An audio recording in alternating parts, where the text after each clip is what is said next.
Hey everyone, thank you so much for joining me today. I appreciate you being here, and I'm so excited to share our guests with you in just a second. I just want to start by saying, as always, that if you have any interest in sharing your story on this channel, please feel free to reach out to me. All the ways to connect with me are beneath this video. And there's also some links for our guests today to check out their great work. So please do that, their YouTube channel and their Instagram. We'll go over that shortly. And also we have a deconversion poetry slam coming up in a few weeks. If any of you have been working on some poetry or songs about your deconstruction or deconversion or healing, please reach out to me and we'll get you on that in a few weeks. But I'm so excited to introduce Jess and Hannah. Ladies, thank you so much for joining me today. Thank you for having us. Yeah, so great to see you. And I don't know that I'm trying to remember if I've ever had a Mormon on this channel so far. I've tried to, but I think you all are the actual first Mormon, ex-Mormons I've had on this channel. So I'm so glad to have you here. We're going to start with a quick bio. We'll start with Hannah. Hannah's originally from England, but she's now in Indiana. She was born into a Mormon family. She's the middle child of 5 children, 4 of whom were born in less than 3 years.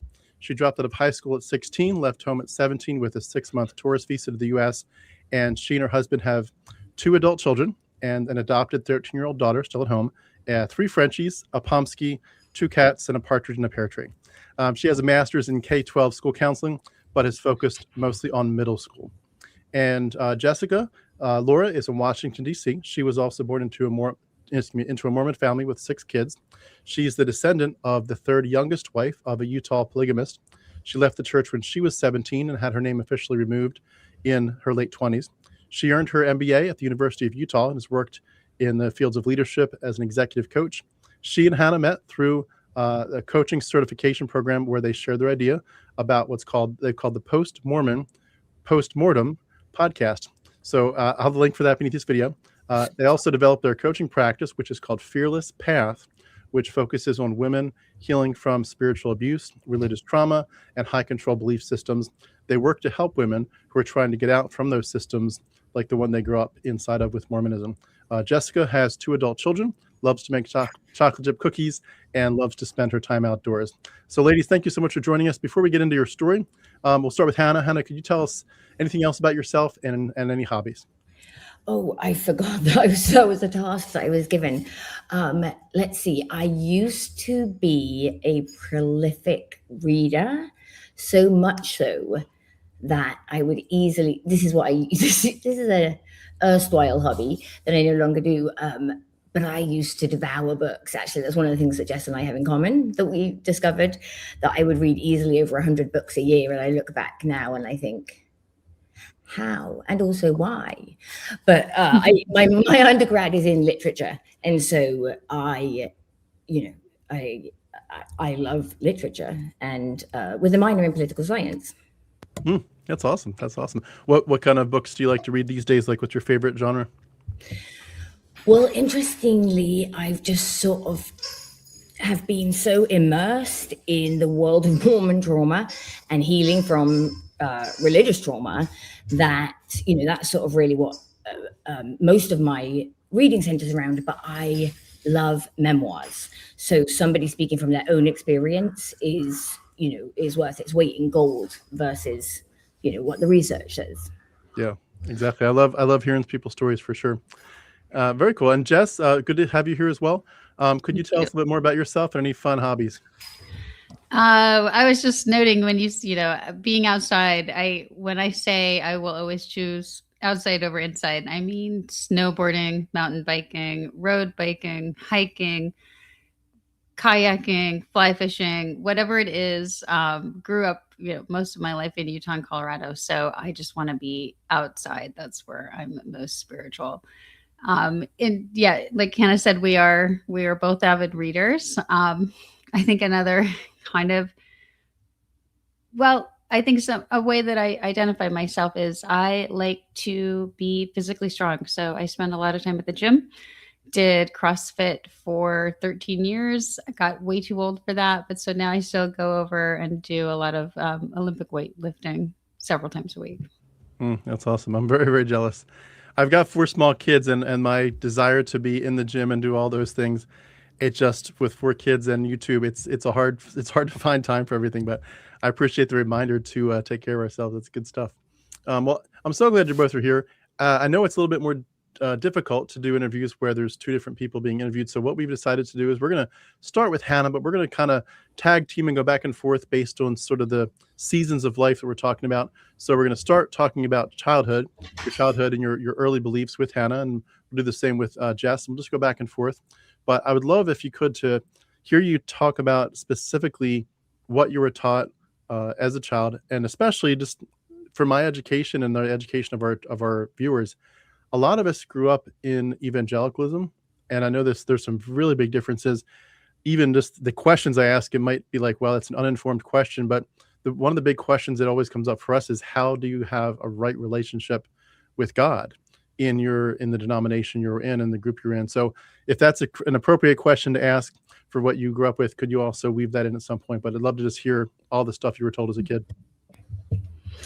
Oh, that's a really excellent question. I don't think I ever heard it framed that way, and maybe that's how it's framed in the evangelical tradition. How do you have a right relationship with God? The answer in my family would have been impeccable, scrupulous adherence to the rules. So I'm going to talk a lot about my mum, and that's not to scapegoat her or throw her under the bus, but to, let's understand sort of that this is how we were raised. My mum was the primary caregiver, so a lot of the messaging day to day came from her, and it was extremely fear-based. It was, and this is not true for every Mormon family, I know. Every Mormon family doesn't necessarily have a mother who is laser focused on the second coming, the end of times, the last days, signs of the times, and a real inability to adhere to reality. So the messaging that we grew up with was, the last days, we are in the last days, and you and your siblings, this generation, I was born in the late 70s, is surely the generation that will see the second coming of Christ. And what that means for Mormons is not peace.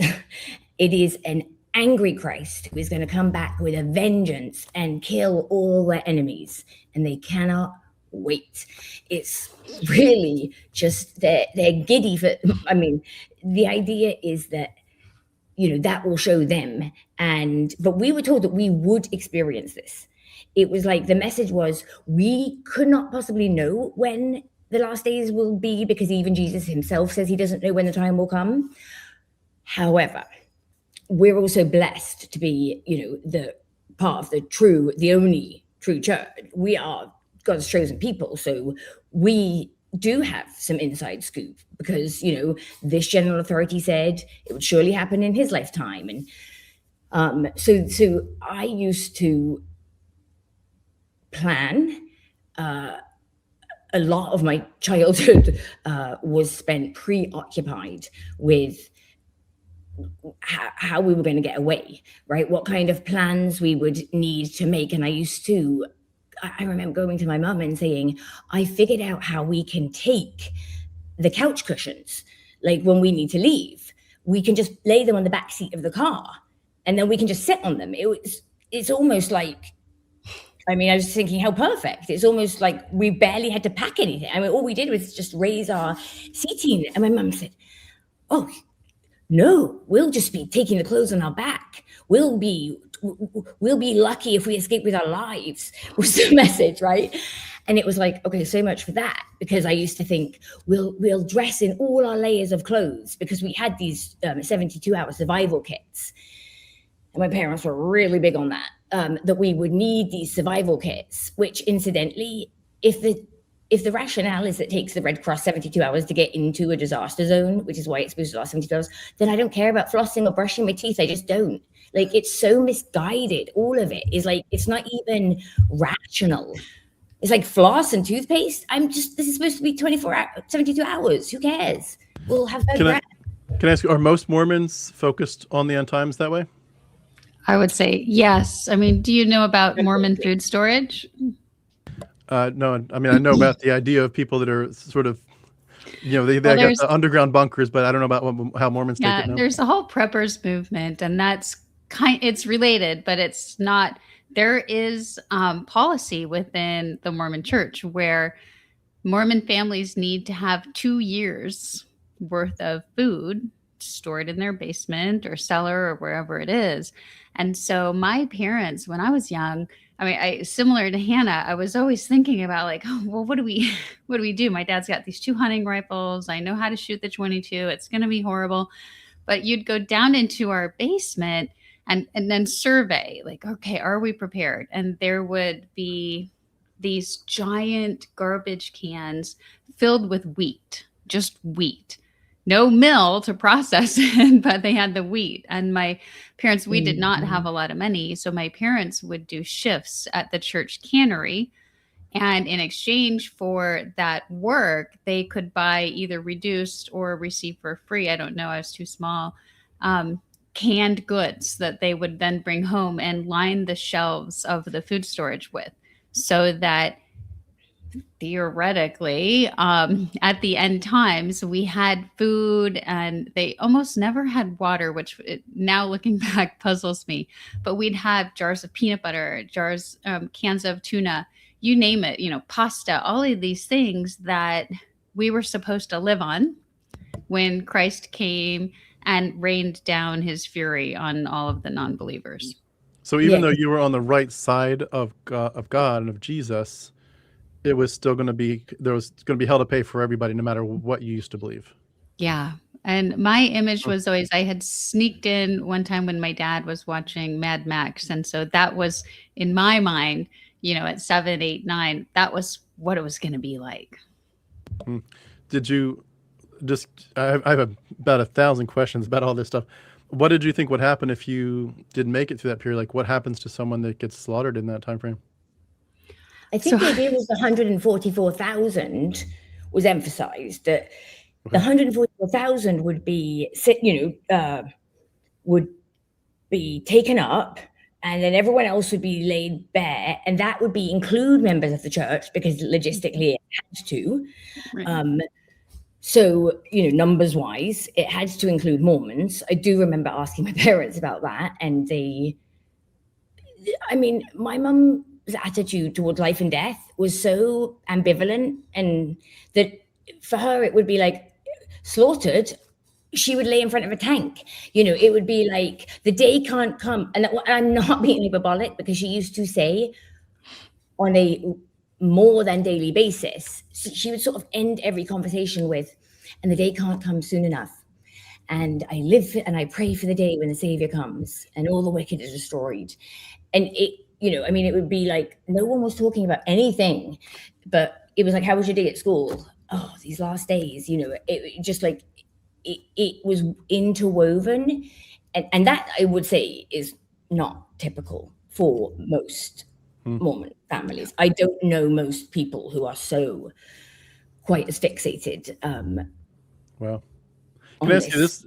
This is going to sound probably, I'm guessing, where you're going to say this question doesn't actually compute for Mormons. And I'm just going to, so I've heard this before from other denominations that are very different from what I'm used to, but I'm going to ask it, and please tell me what the correct question would have been to ask. For evangelical Christians, there's one big problem. You have sin that deserves punishment. God is a holy God who demands perfection, and we have missed the mark, and he will not let anything but pure holiness into his presence when we die. And the only thing that will cover that is a perfect substitute in our place. And Jesus died as our perfect substitute. But there's one thing that you can't do anything to earn your salvation. You can't work hard enough. But there's one thing you must do. You must repent. You turn from your sins in faith and say, Jesus, I accept you as my Savior, as my rescuer from sin. I confess I can't do it. I can't do anything to earn my way to heaven. But by believing in you, I am covered. I am covered. My righteousness, or my filthiness, is covered by your righteousness. Mm-hmm. And when God the Father sees me, he doesn't see my filthiness. He sees your perfection, Jesus' perfection. Therefore, I have peace with God. So the big question is that something that each one of us has actually done? what was like that message of salvation, or like what happens in terms of the biggest question of heaven and hell? What do they say about that? Is that something that even is framed in that way, or is that like totally different in the Mormon church? I would say it's not framed in that way. I mean, repentance is a part of it. When you commit a sin, you have to go to your bishop, talk through what you did, and he will give you, like skip sacrament for the next 2 Sundays. Or, if it's really egregious, you can be disfellowshipped so that you are shunned from, by the ward and from your community, which for many people is all that they know. Or you can be excommunicated if it's, really severe, if they consider it apostasy, which they've really bastardized that word, frankly. But in Mormonism, they have a different idea about heaven, and it's really hinges on these 3 different kingdoms of heaven. And you start with the lowest, which is the terrestrial kingdom. And that's kind of where, it's supposed to be a pretty good place, which it seemed fine to me, but, where you are likely going to end up, Tim, and the most, most people on the earth who are good, but not so great. And then you move up. Hannah, did I just invert it? Is it terrestrial, telestial, celestial? Telestial's the middle one, right? Yeah, telestial is the middle one. Sorry, I apologize. Celestial is the top. Terrestrial, like Earth, I believe, is the idea. Heaven, Earth, and then below the Earth. So and then below the Earth. That's right, telestial. And then out to darkness. Yeah. So you have these 3 degrees of heaven. And if you do enough good works in Mormonism, if you pay your full 10% of tithing, if you do your temple ceremonies, if you accept your callings and do them well, if you are fully obedient to the church and its doctrine and its teachings, then you can earn your place, in the celestial kingdom. And they teach this less now, but it is still very much a part of the doctrine. You can become your own god and goddesses of your own world, and then have your own spirit children. Now, outer darkness in Mormon heaven theology is reserved for people like Hannah and I, people who knew the truth and then disregarded it, walked away, and said, I no longer believe. So that's where the apostates in Mormonism go. Oh, yeah. Although I disagree, because there is a loophole by which I get to ride my parents' coattails to the celestial kingdom, because why should they be denied the blessings? They did everything right according to the church. So the idea is that because I can't remember what the doctrine is called.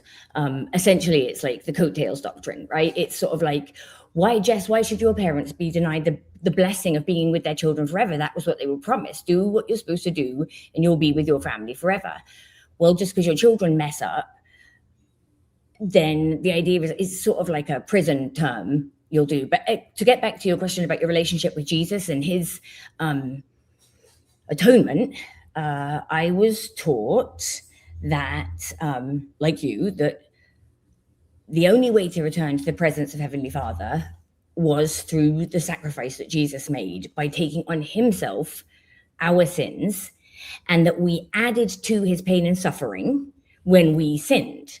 So if we sinned, we were increasing retroactively his pain in Gethsemane.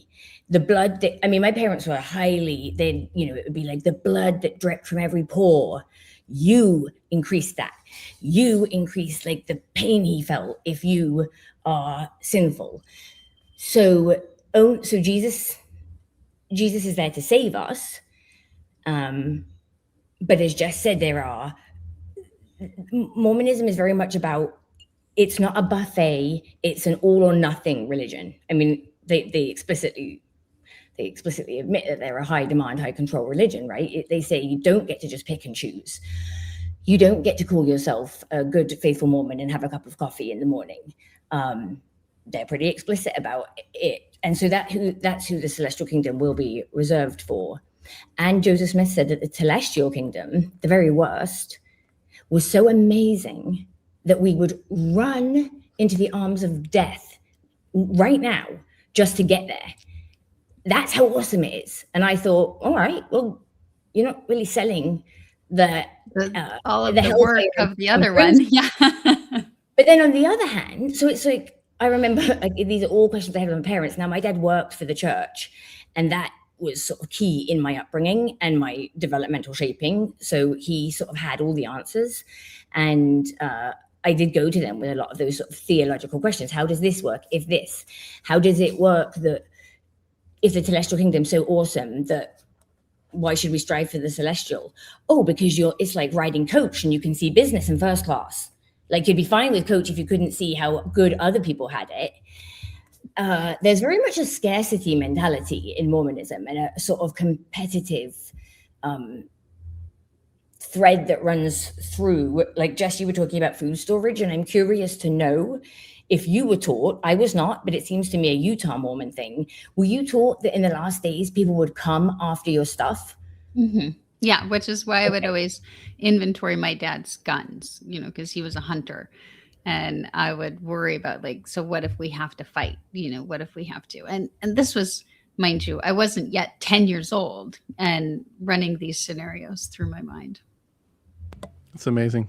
Can I ask real quick, Hannah, with your having started in the UK, is the Mormonism there radically different from your experience of Mormonism here in the US?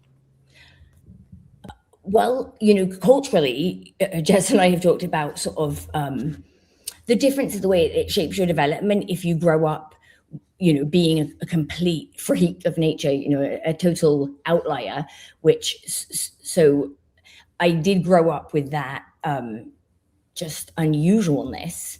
But as for the church itself and its teachings, the borders, like going to McDonald's in Beijing, they might have a few different things on the menu, but it's still going to be a Big Mac at the end of the day, right? It's like, you can go to the church anywhere and yeah, okay, they're speaking a different language, but the hymns are the same. I mean, as I said, my dad worked for the church, so he was hired as one of the first church educational system representatives in the UK, and this was in the 70s. It was him and 4 other people. He had a background in education. He had been a high school teacher before that, and they set up the sort of youth training program, education training, indoctrination program, seminary, and then institute for the young adults. So really, his whole job was instructing from 12 into early adulthood, sort of as much theology as the church was ever willing to like own or admit. And so, yeah, I can't remember what your question was. Yeah, that sounds interesting. I would have guessed that it was in some ways strictly controlled, even in other countries. When I've spoken with ex-JWs, they've said as much, that it's like, it's a nice thing to live right near the JW headquarters in a sense. It feels like you're a little closer to the blessing, but you could go to a different country and technically it should all be the same. Everything comes out of Salt Lake. Yeah, exactly. Exactly. Now with Jess, with your story, you were also growing up in the US. What was your original starting point? Was there any differences in any messaging that you heard? So, it's interesting. Hannah and I talk about this a lot. So I grew up in Utah, in Sandy, Utah. So just south of Salt Lake, way back when it was actually a suburb and there were like farmland between Salt Lake and Sandy. So I grew up and everyone I knew was Mormon. There were 1 or 2 kids in my elementary school who were pointedly not Mormon. Everybody knew who they were. And they didn't really have friends. I befriended one of them and we became really close because my parents were less active Mormons at that time in my life. And that meant people call you a Jack Mormon, which means you might not go to church on Sundays. You might drink, you might party or something, but you're still Mormon in the eyes of the church. So my dad would stay home from church and watch Bronco football on Sunday or something. So it was different for me in that I didn't have all of the indoctrination that Hannah had, but we still were required, even though my dad stayed home, we sure went to church, for 3 hours on Sunday. And our lives were church volleyball, church basketball, road shows, homemaking night for my mom. We would go to Young Women's. We would go to the church dances on Saturday. Like there were 1 or 2 days a week where we weren't doing something related to the church. And then when my family moved out of Utah, that's when my parents became really active because they needed that cultural community to really ground them. So it got, from my parents' perspective, it was like, well, now you will do all of these things. You will go to seminary, which was get up in the morning at 5 a.m., 5 days a week, go collect all the Mormon kids in the neighborhood in my parents' station wagon and drive to the local board house for an hour of, studying either the Bible, the Book of Mormon, the Pearl of Great Price, different foundational texts for Mormonism. And then, drive every home, drop them off, shower, and go to high school. So did that for 4 years. And so what Hannah can speak to and what I speak to on like what the lived experience was, it's different in that regard because my parents in my formative years weren't as zealous, as Hannah's were. And we will talk a lot, like, especially in the podcast, I'll want to talk about something and she's like, I can't relate to that. And to me, that's Mormonism, the green Jell-O that comes, in Utah, Jell-O and ice cream and, oh my heck, and the slang terms that are used there. And I guess it's now dirty sodas and all of these other things. Those cultural things that I identify as Mormon, Hannah doesn't. And so it's been really fun and fascinating to talk about the differences culturally in Mormonism from across the pond, because where I grew up, your parents' boss, or your dad's boss, the moms didn't work, was likely somebody in the ward or in the stake. Everything was so connected back to the church that if you left, you really did lose, for many people, everything, friends, all of your networking, your social networks. Some people would lose their jobs for leaving. Mm-hmm. And you were so easily identifiable because you had lost the mantle. I was curious you mentioned, you said something about, like, of course, women stayed home. Could you elaborate a little bit on this, the overarching dynamics you grew up with in terms of gender roles and patriarchy? What does it look like in the Mormon church? For sure. And for me, that was one of the very first, in Mormonism, there's a term called shelf breakers. When Mormons have questions or doubts about the church, you're taught to doubt your doubts. And so you put that on a shelf. And that didn't exist when I was a kid, but when I was young, looking at the roles of women in particular in the church, early, and I'm saying 8, 9 years old, was like, well, not for me. I want to be an attorney. I want a career. I wanted my name to be Veronica. I don't know why I thought that was such a, grown up professional name, but I was going to drive a BMW, and I did not want at all what women were supposed to be in the Mormon church. You are taught from the time you're small that your role as a woman is to become the best wife and mother that you can be. And there's a caveat, the best wife and mother to your boys, because your girls need to be trained to become the best wife and mothers they can be. That's your role. It's totally subordinate to men. So my mom she's a brilliant woman. She gave up her education. She didn't finish her degree at BYU so that she could get married and have kids. And we had 6 kids. We never had enough money. We couldn't buy new clothes. Didn't mean my parents didn't still give 10% of my dad's gross income to the church, mind you. But I went years needing glasses, but they couldn't afford glasses. So I'd have to sit in the first row so I could see the chalkboard at school. Wow. And every one of my friends' moms also stayed home. The husbands went to work and the wife stayed home, took care of the kids, did homemaking, we didn't call it carpooling back then, but drove the kids everywhere, arranged the sleepovers. And that was the pinnacle of Mormon, womanhood was, look, I have all of these kids and there's, their friends are over and we're doing all of these fun things. And my husband goes home, makes all the money, and I do the homemaking. And that was for before me, social media existed. and it was. Can you Now it's like an imagine? idealized version. But to me, that was horrifying. I'm smart.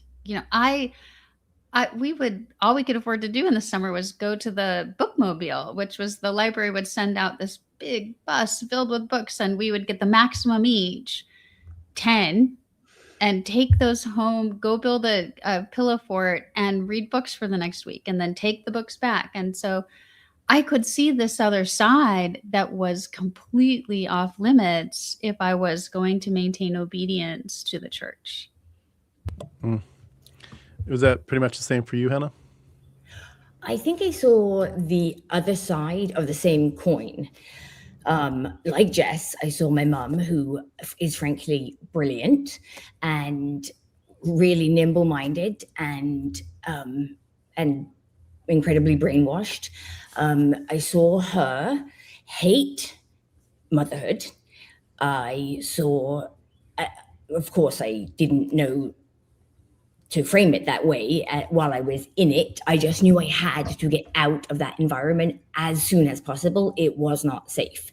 My mum used to make frequent threats to, something I won't say on YouTube Live, end her own existence. She used to, she was a woman with deep, unattended, unacknowledged. Actually, she did acknowledge that she had, I don't know what she would have called it, postpartum depression is what she would have called it. And I saw somebody claim to love motherhood and show exactly the opposite. And when I was doing my master's degree in counseling, it hit me hard in the face because my mum, for her own reasons, which are Mormon actually, she had written a journal, been a very dedicated journal writer our entire lives, because it is a Mormon edict. It is a commandment that you yourself should be a record keeper, just like the prophets in the Book of Mormon kept records, right? So you're explicitly told that's why Mormons leave so much good evidence when they commit crimes, they journal it. So my mum gave all of her children, her adult children, and I was about in my 30s at this time, and had left the church already, but hadn't connected any of the dots of my upbringing with my Mormon upbringing, and how Mormonness played a huge role in that. And my mum had written, so I'm reading in real time, like I got about 12 pages in and those journals went straight in the garbage. I was completely traumatized at reading on the page, my mum basically saying, I hate this. And it was, but just to your point about being a good mother to your sons, this is where I was like, okay, well, this is a bridge too far.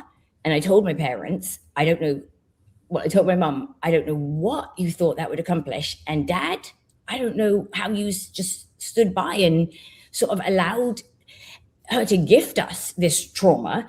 But she had said, and I'm writing all this down and recording it. It was basically like, I hate this existence. And I'm recording all of this so that when my girls are in the same situation, they'll know that they're not alone. I was right there too. And it was like, you would want us to be in the same situation. You are training us, and they did well because I was pregnant at 18. You are training us to, Jess rejected the message. I completely interpolated the message. So that's what I mean by the different side of the same coin. We were both taught the same thing. We had completely different responses to it. Mine was to say like, for sure, that sounds like it. That sounds about right. It sounds like that is my role, even though I, was sort of rebellious and giving missionaries hand jobs when I was a teenager. I also was like, those two things can both be true. I can be extremely rebellious and not even know if any of this is true. And also, I'm going to go to hell if I don't live this way. So, Internalize everything that you've been told since you were tiny. Yeah. it's like it's in your bones.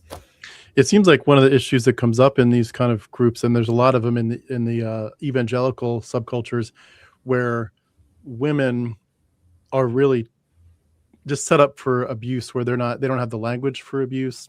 They're taught a course from the Bible, and I don't know the Book of Mormon enough to know if there's verses that would corroborate this, but in the Bible talks about, your body's not your own, your body belongs to your spouse, and don't deprive them, except for a brief time for prayer or something. But like, there's a lot of groups where the men are in charge. They're in charge of the church. They're in charge of the home. They even come out and say stuff like there is no such thing as marital rape. It doesn't exist. If you're married, a man can do what he wants. It seems like in the Mormon context that, just as a guess from what I know about them, which is admittedly not that much, that there would be a great chance for that to happen. Did you either see that yourselves or hear stories of that where women felt like they almost like I know for evangelicals, it's almost like a badge of honor to take the abuse, but to take it meekly and privately, and to kind of be like, Jesus had a cross to bear. Jesus was beaten up, and why would I do any less than him?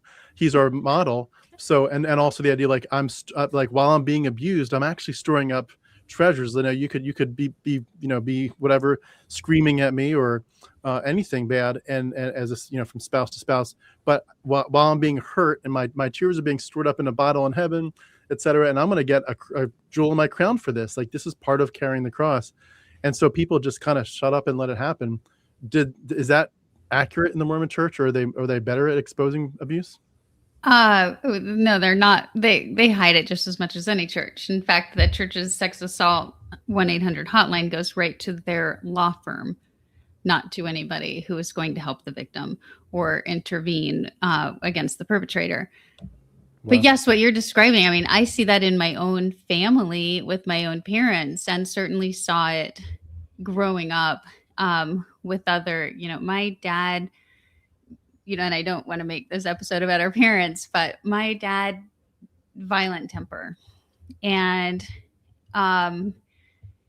really espoused I am the patriarch of this family, and it is my word. And it was always a threat, well, you wait till your dad gets home. And boy, did we like tremble, because it was nothing, you knew you were in for it when dad came home. And he and my mom, she has wanted to leave him. She's called my sister and said, that's it, I'm leaving him. And then she doesn't. And then she doesn't. And then she doesn't. And what she says is, Heavenly Father will figure it out. It will all be made better in heaven. And you can tell, like, it leaves me so gobsmacked, even though I've heard it 100 times at least. And woman, get out now. You have this life now. It is yours. Take control. But I also understand the systemic machinations of Mormonism that keep her there. I mean, women typically in the Mormon Church, I mean, we're not talking about the housewives of Salt Lake City or any of those folks, but they typically don't have a way of earning an income outside of the church. So they're bound because of that. They have many truncated their education so that they don't have that to fall on. They are completely dependent on that male provider in the home for themselves and this brood of children that they have, right? Because they have followed the commandment. They are multiplying and replenishing the earth. And so what choice do they have but to take it? Right. To, even if you're not wearing it as a badge of honor, it is your role. I am here as a wife and mother and a helpmeet to the priesthood holder in my family. And the practicality of getting out of that just doesn't exist. And so, yes, it's very prevalent. And it, it's one of the things that, for me, when Hannah and I were talking about coaching, it's like, we have to show these women that there is a path. We have to be realistic about what that entails. But you are not trapped unless you wake up every morning and continue to choose to be. There's a path out. It may not be cushy. It's going to really suck, actually. But when you decide my fate will be different than this that's been assigned to me, then there is a path forward. You just have to choose it. Yeah. Hannah, did you have anything you wanted to add to that? Yeah, I mean, it is just sort of described. Mormonism has a lot of built-in barriers to divorce. You're told to marry young, right? And you have an incentive to, because you want to have sex. You are told to get as much education as you possibly can. You are told to stay out of debt. You are told to not put off having a family. And to, even though you're told that family planning is between you and your husband, or between a husband and wife, and no one else's business, nominally, you know, it's also like, and also general authorities have said this and that, and, you know, there are these spirit children waiting in the pre-existence, they're waiting to get a body, and you're the one preventing those valiant warriors from coming to earth in the last days, because the later you wait to get sent down to earth, the more awesome and righteous you are. Also, conversely, the more wicked you might be, but, you know, it's like whatever works for the moment. So, but that's the idea, because Heavenly Father knew that in the last days there was gonna, you know, Satan was gonna ramp up his, Satan has nothing better to do than, I mean, maybe he doesn't, he's got a lot of time, I guess, than to try to drag Mormons down to hell. Yep. It's actually evidence of how right the church must be, because why else would he waste his time?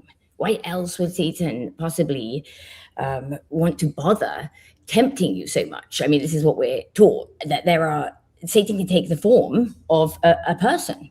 So the man that you thought you felt weird about when your tire blew out and he offered to help you, well, that could have been Satan. I mean, it's sort of like there are demons and dark entities lurking around every corner. They can disguise themselves. You don't know where they'll appear.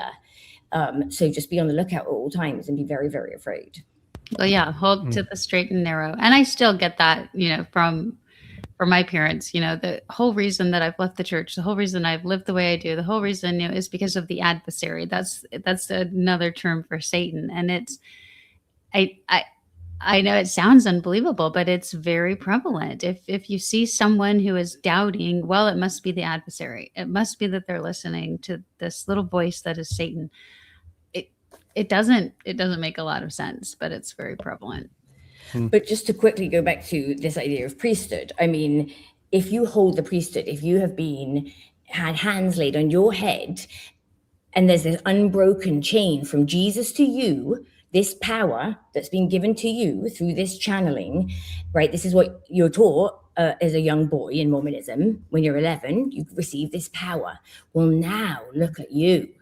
Aren't you the dog's bollocks, right? So there's a thing called unrighteous dominion.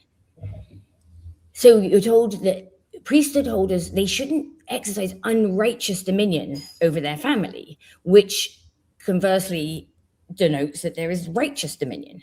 So you are righteously allowed to rule over your family because you're the priesthood holder. Now, you shouldn't abuse it. Never says what that means, right? And that's going to be up to the individual bishop.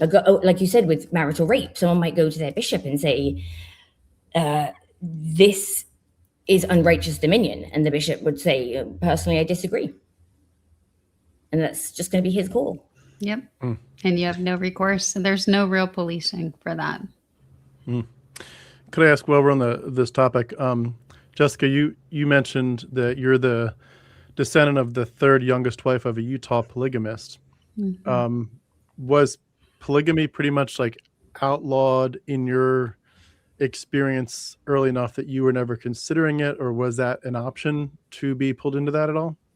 Oh, no. Well, so that's funny that, so polygamy when I was growing up was kind of banished to the outskirts, and they were typically what are called fundamental LDS. They're outside of the mainstream church, but you would go to Walmart or Target, and the current vernacular was the pliggies. You'd see the pliggies there, and they were women with long, prairie, like Laura Ingalls Wilder type dresses, and their hair in big braids with tons of unruly children around them, the boys and the girls dressed very much like their moms. So, and we would actually, as teenagers, sounds terrible.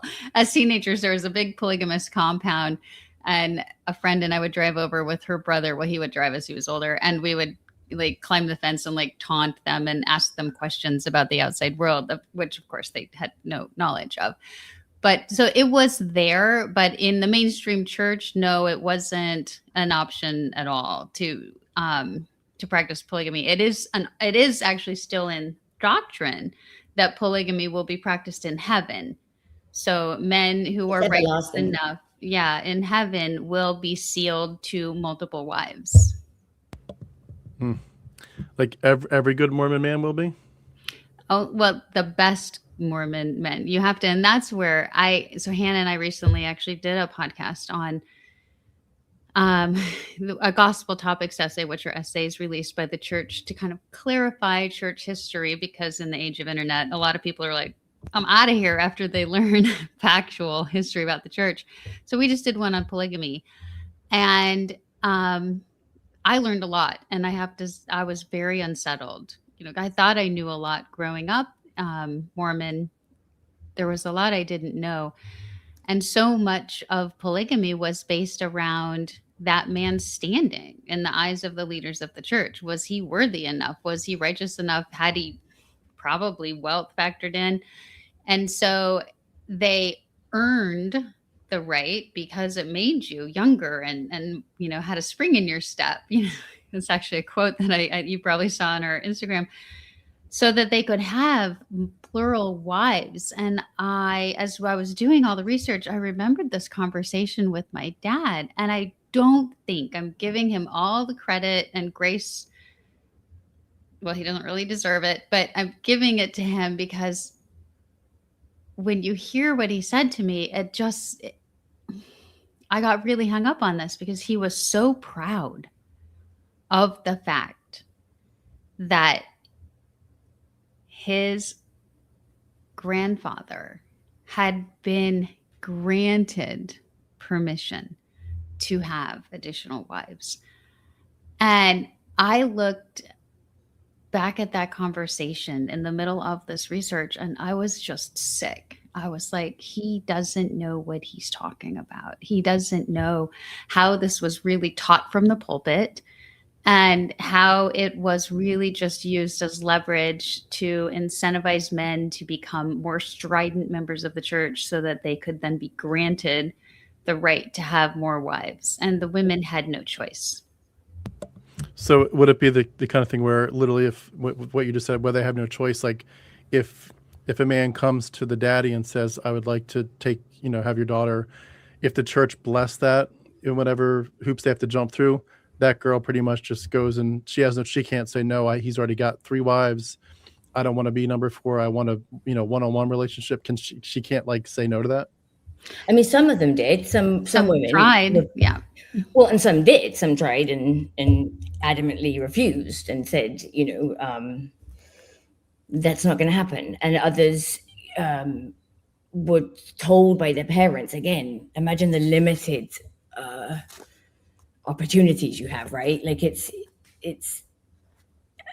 difficult to put ourselves in the position of feeling like so mandated to marry someone. You're a teen and he's in his 30s and already has wives, at least one of which you know of. Maybe you didn't know about all the others, but publicly he has one wife and a family. And Joseph's comrades, Joseph Smith's, Joseph Smith's comrades, of course, it was just a way of bestowing favor on your favorites, and then someone falls out of favor and now you reassign their wife. It's just social control.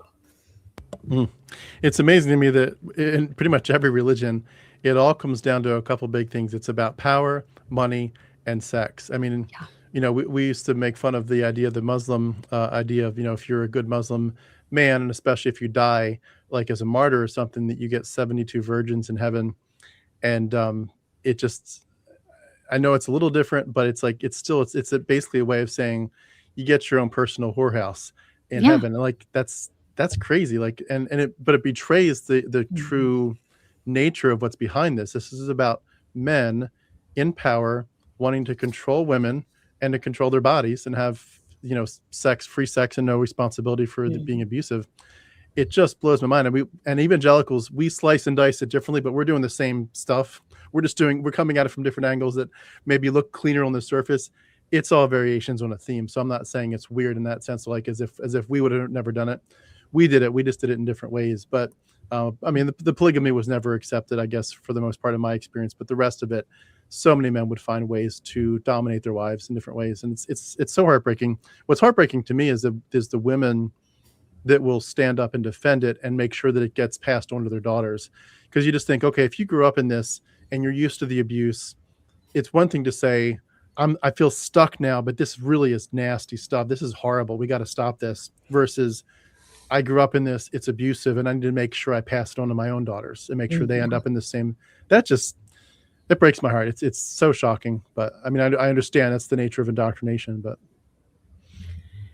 it is shocking. And it's something that Hannah and I talk a lot about, is how do you break that intergenerational trauma from recurring and helping women understand that you are responsible for your own healing, and healing on a pathway that allows those around you to heal as well.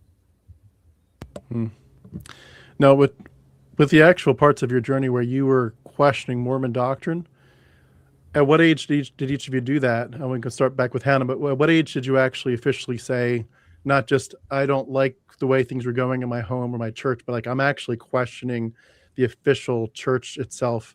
And could you maybe address in that part of it if you were invited or tempted to go after other versions of Christianity or even other religions for that matter, but were you interested in saying, well, maybe Mormonism sucks, but maybe evangelicals have it right, or maybe Catholicism is right? How did that go for you?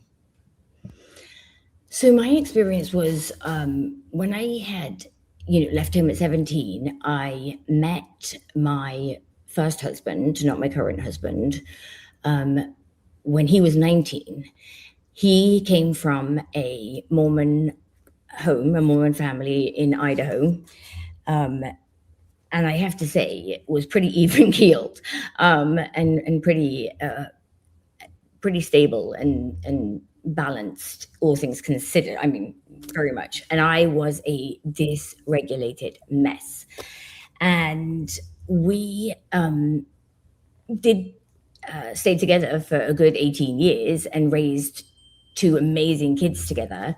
And during that time, so when we got together, we just had this shared background that we had both been raised Mormon. Now I met him in Utah, so that's hardly a surprise.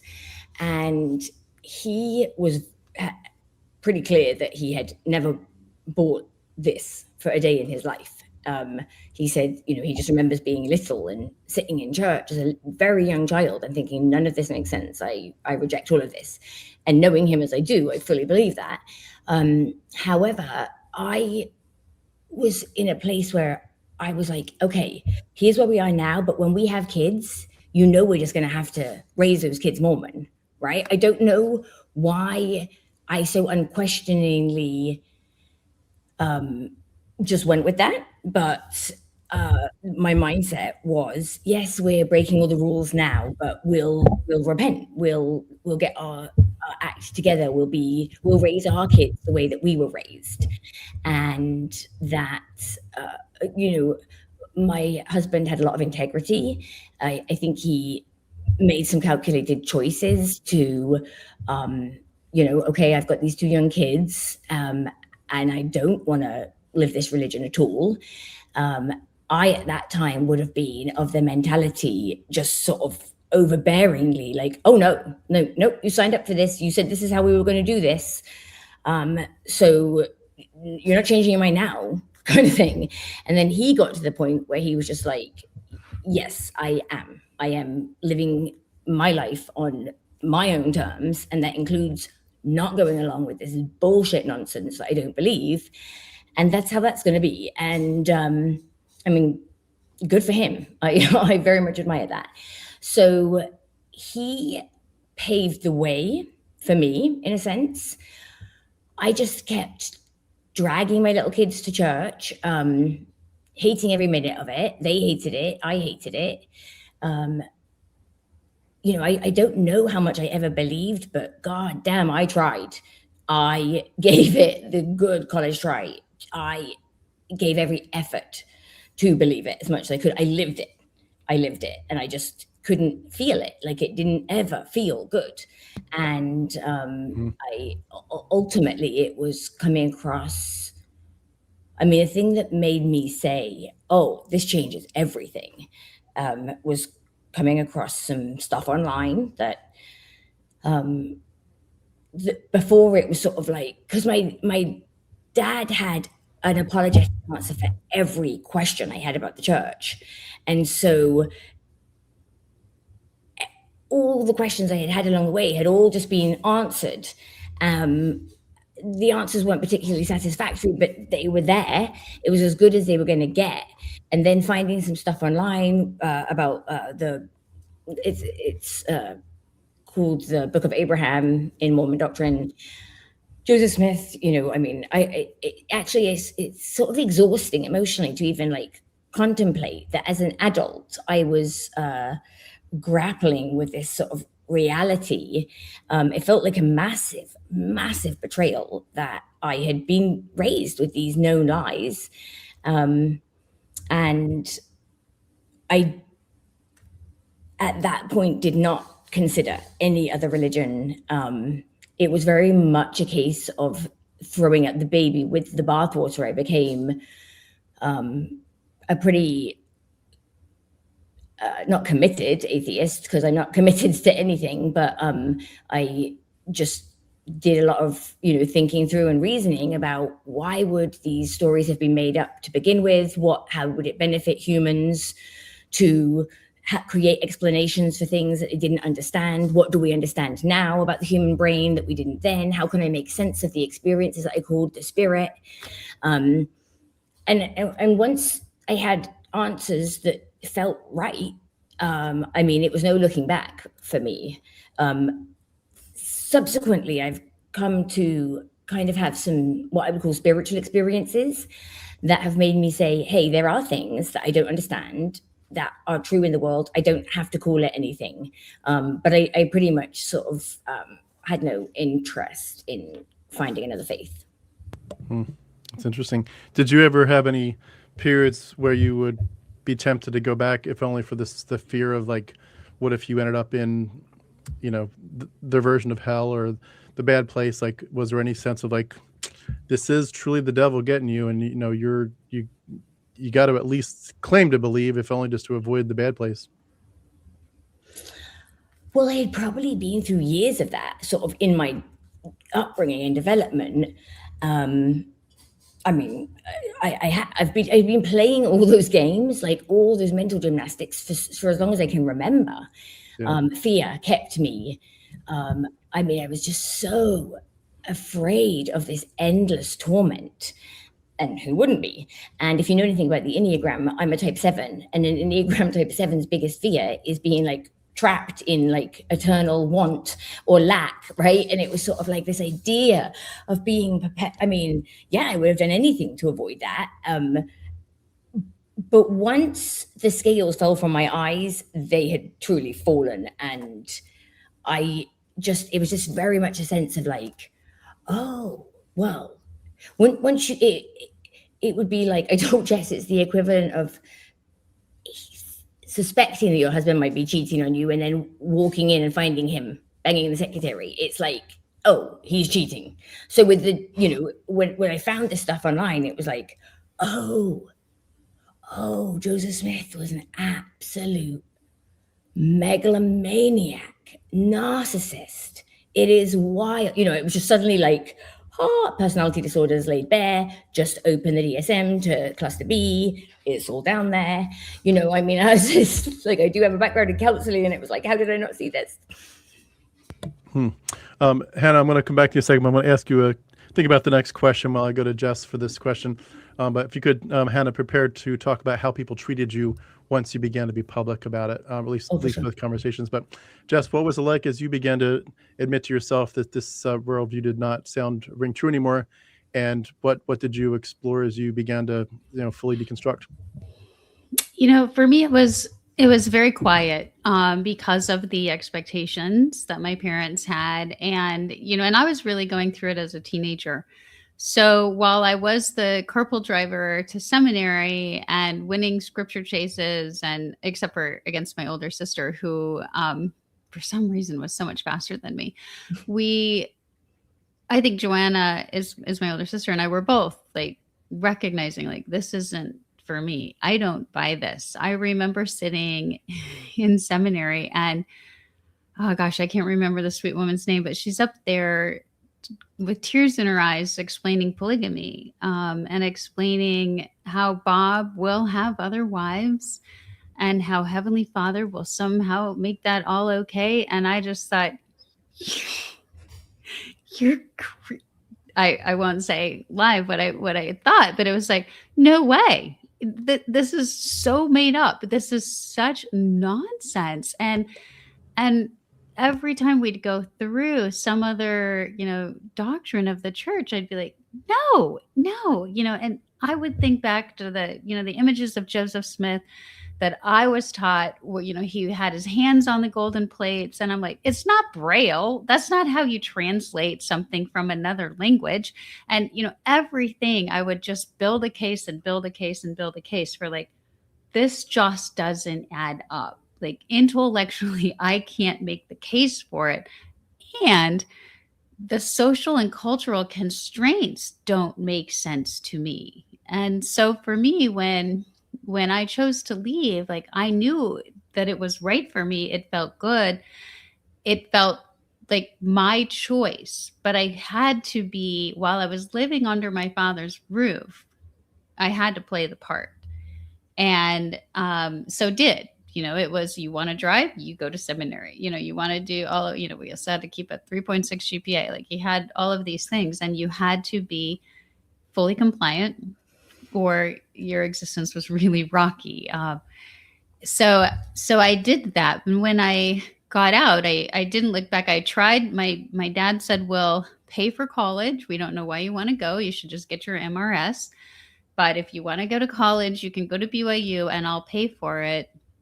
And so my parents dropped me off at BYU. I'm barely 18. I have $200 in my checking account, no job, don't know anything about how to get oriented to school.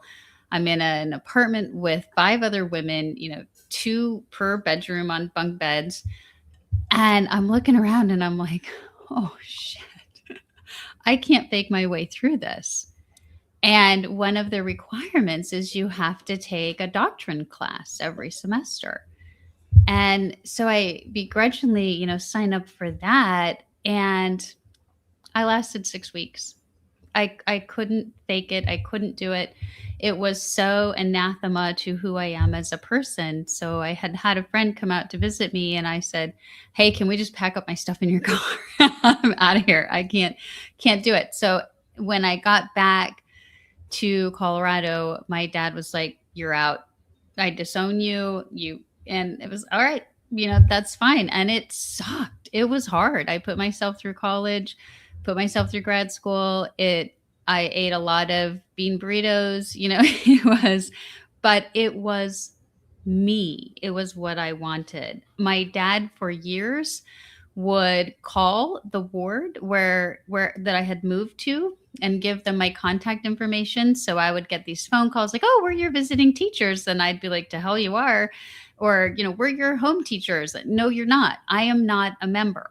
And so that really, it was when I was in Salt Lake City for my ex-husband's residency, they kept calling and dropping by.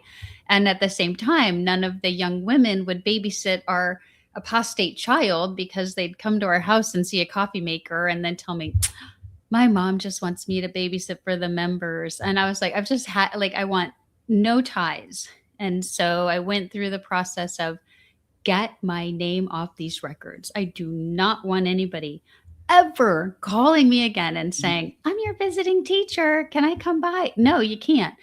And so then I think it was a much easier process than it is now. I know there's a nonprofit, quitmormon.org, that helps people.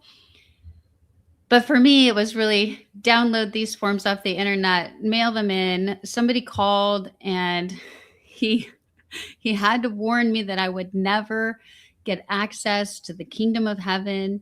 And I was like, take my name off, man. I don't care. And then that was it. And then it didn't matter if my dad sent my information ahead of me where I moved, because the church couldn't find me in their rolls. So I think my experience, probably because I am, I just am an innately very like self-driven person. Like, this is what I want. This is what makes sense to me. I think it made it easier for me to leave, but the ostracization exists. Like, my parents are sure the adversary has just got me and my sisters. We actually only have one of our 6 siblings who is an active member of the church. I don't know him. Wow. I don't know his family. I have nieces and nephews that I have met one time, at another sibling's wedding. They circled the wagons and they only do stuff like with my parents. And Mormons, they don't do anything with the other siblings in the family. And I had to, when my kids were small, we lived far enough away from their grandparents that they'd go spend a week in the summer, and I'd show up and there were rules. You cannot watch Fox News while the kids are here, and you cannot proselytize to my kids. And so honestly, one of my proudest moments as a parent was when my mother-in-law was over and she was telling my kids, well, but so we'll put, so-and-so had died. They didn't know who it was. And she said, well, we'll write his name in the family Bible. And my daughter, who I think was 12, said, what's a Bible? And I high-fived my ex and we were like, yes. And she was horrified and stormed out. But to me, that meant I had given my kids the gift of determination. If spirituality in guise of an organized religion is important to you, go get it. But I'm not going to impose this burden that I have carried and worked so hard to shed and to protect others from, including my siblings who have suffered the same wrath of my parents. Mostly my dad. My mom is more, I don't know what the right word is. She will keep it to herself when asked. He just can't do it. Like, it's an automatic reflex. But I'm not going to impose that on my kids, and I haven't. And they know that if they were to become religious in some way, I 100% support that. It's what do you choose? What do you want? So your Neither dad of them will ever would, but so your dad will talk to you, but it's very very little, because it has to kind of come back to the Mormon stuff pretty quickly. Well, he would until I got divorced. And then I was stupid and foolish because I had such a wonderful caretaker, and perhaps I should, repent and see if Dave would take me back, So then we became ostracized. I said, this is a really difficult decision. If you can support me and say, how can I help? Or don't talk to me. So he chose the not talk to me. But he will, through my sister, my younger sister still has a relationship with him. And all he can do is bear his testimony at her. And when he learned of Hannah and I doing the podcast, he was like, would you give me Jessica's contact information? And she said, no, I'll have to ask her. And I said, no, thank you.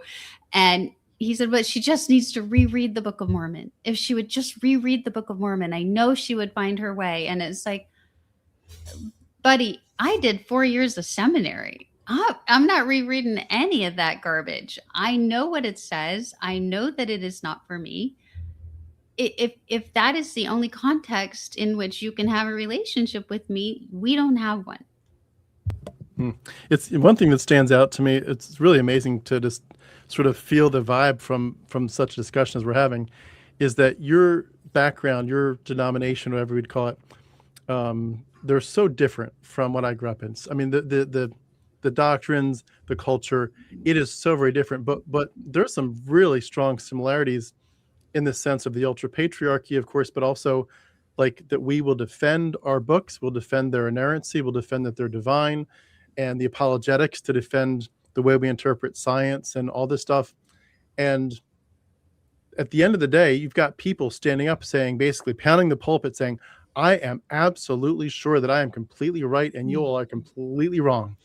And, that's I grew up with that more of in a Baptist environment, and then more of a Calvinist, a Reformed, like Presbyterian environment. I'm sure Catholics are going to say the same thing in some sense. And every other flavor, Seventh-day Adventists are going to say you all are wrong. You should be worshiping on the Sabbath, which is Saturday. Whatever. Everybody's sure that their interpretation is right.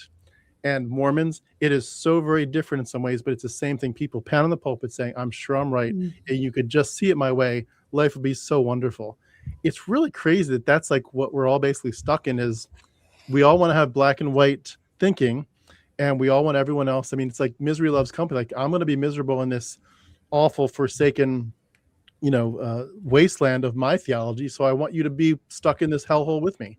It's like, and the people that are willing to escape, to get out of Plato's cave and see the beautiful sunshine and sunrise and sunset of real life, somehow, like, as you're becoming the best version of yourself, the freest, the most beautiful version you've ever dreamt of becoming, that's when they attack you the most. And it's amazing to me. When I escaped Christianity, it was September of 2019, and my dad had just passed in January of that year. So it kind of became like this metaphor to me that, like, my physical father had died in January of 2019, and then sort of my heavenly father died in September of 2019. Mm-hmm. And I kind of was thinking to myself, when I went to my dad's funeral, it was a typical funeral like every other funeral. Everybody's very sad and somber, and I'm so sorry for your loss. And you sit there and you remember the person, and you bury them. And I was thinking, it would be so disrespectful and inappropriate for someone to come into my dad's funeral in that church and to look at everybody and say, what are you all doing? And you all are so stupid. And what's wrong with you all? They would, they'd be wrong. They would be appropriate and respectful and say, I'm so sorry. And they would let you grieve. And yet when you grieve your heavenly father's loss, even though you don't think he's actually ever been there, but when you grieve that loss, which is arguably much more psychologically important, because your heavenly father or your earthly father is only here for a certain number of decades, and then your heavenly father's forever and ever and ever, and it's earth versus all of heaven and eternity. He's arguably more important, namely Yahweh. Yahweh's more important than anything, and yet he just died, and all they can do is basically spit in your face and ignore you and treat you like trash. You're like, excuse me, but I am grieving this. Like, I'm not saying that I don't care about this stuff. I'm saying because I cared so deeply, but I'm removing myself from it all the same, that I'd like to have a little bit of respect for my worldview shift.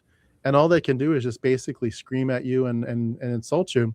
It's really sad. I mean, this deconstruction really shows you that humans are very cruel animals. We are very cruel, and we shoot our wounded all the time. And the cruelty, like, yes, we're civilized in one sense, but I spent a lot of time in the jungles of New Guinea and other places, and just, I wanted to be a tribal Bible translator, and like, you learn about tribal people and animism, and you learn about some of the savagery that occurs, and you're tempted as a Westerner to think, oh, we're so different and we're so socialized. Like, we are as cruel as anybody in the jungle, and we'll do it differently. But the idea that a daddy would be mean and obnoxious to his own daughter, trying to just get her life back and be safe in her own skin again, that he would treat you like shit is just. And by the way, you're allowed to curse on my channel, but the fact that we curse a lot. It's insane. I mean, it's really insane. I've said it this way. Hannah, I'll say this and let you take over. I see Jesus and Yahweh as ancient literary characters, and the idea that, and I know the mythology in Mormonism is a little bit more developed, but the main characters are Yahweh and Jesus, and of course they kind of throw in the Holy Spirit a little bit. But the idea that they would love an ancient literary character more than their own flesh and blood is just so sick to me. It's so profoundly sick. And even like my mom doesn't. My mom is sweet as molasses. She is a lovely woman. We've always been very close. We always will be. But we barely talk about this stuff. But she told me, like, maybe we didn't talk about it for about a year after I left. She knew, though. She knew I had escaped. And I said, Mom, I got to know. We haven't talked in a year. What do you think? You could see the tears welling up. She's like, I don't want to live because I brought a kid into this world who's going to burn in hell. I feel like I want to just die. Like, that's my mom. Not, she doesn't want me to die. She wants to die because she brought a kid that's going to burn in hell. You were going to suffer. Yeah, because I'm going to go to hell. And so she wishes she was never born. So it never had happened. And you just think, you're so addicted to this mythology that you can't even love and appreciate your own children, choosing the very best and beautiful parts of life. It's insane. It's insane. Anyway, Hannah, same question to you. What was it like when you began to be more vocal, and how did people treat you? Yeah, I just want to get back to what you were talking about with that disenfranchised grief, of like the grief of losing, your heavenly parent. It's like similar to, if you have been abused by someone and they die, people might be like perplexed as to why you're grieving about this, right? Like, it's sort of like, it's a real grief.